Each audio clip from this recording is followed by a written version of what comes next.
साथीहरू म चाहिँ अदुवा गोड्दैछु। यति चाहिँ एक ट्याङ गर्दै आजसम्म गोडिसकेको अदुवा चाहिँ गोड्नुपर्छ। हाम्रोमा चाहिँ यो पाल चाहिँ हामीले 2 मन रोपेको थियौँ अदुवा। उम्रिन त मजाले उम्रेको छ अदुवा, मजाले उम्रेको छ। हजुरहरूलाई कस्तो छ? मलाई त एकदम ठिकै छ। हजुरहरूको खबर के छ साथीहरू?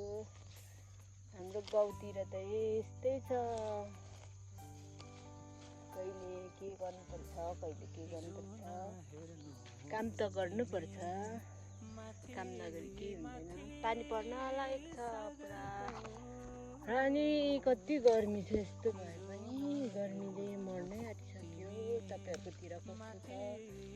हाम्रोतिर त ज्यादा गर्मी छ।